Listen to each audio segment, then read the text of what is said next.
President Donald Trump's former campaign chairman, Paul Manafort, is hiring new lawyers to represent him in the Russia investigation weeks after the FBI raided his Northern Virginia home for tax documents and banking records.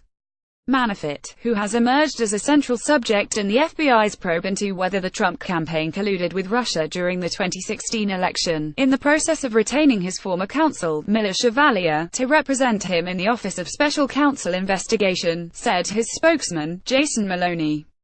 As of today, Will Mahale no longer represents Mr. Manafort, Maloney said.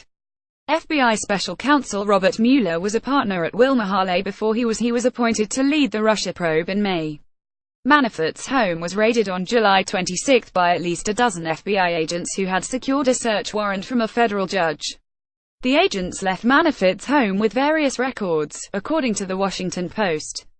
The New York Times reported shortly afterward that investigators were looking for tax documents and foreign banking records, documents typically sought when investigating violations of Bank Secrecy Act, Times reporter Adam Goldman said.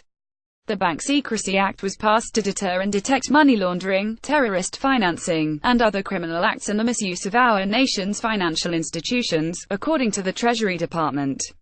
On Thursday, Fox News obtained an email written by Trump's chief counsel, John Dowd, to a Wall Street Journal reporter in which he slammed the FBI's raid as a gross abuse of the judicial process, calling Mueller's inability to exhaust less intrusive methods a fatal flaw in the warrant process.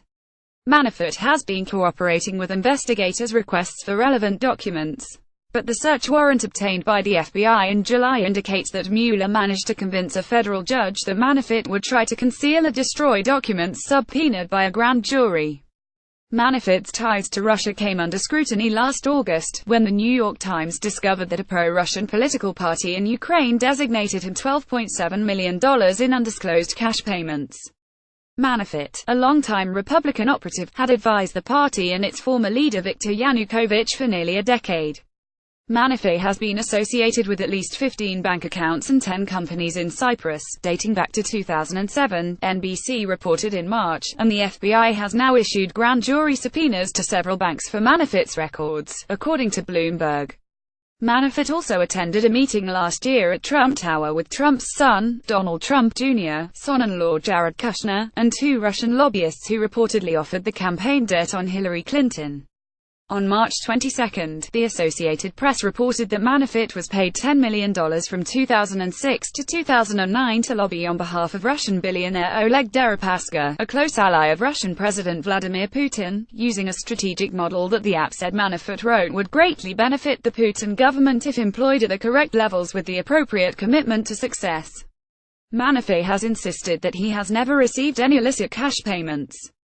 But he has a pattern of using shell companies to purchase homes in Al-Qash deals, as WNYC has reported, and then transferring those properties into his own name for no money and taking out large mortgages against them. Site highlights each day to your inbox. Follow Business Insider Australia on Facebook, Twitter, LinkedIn, and Instagram.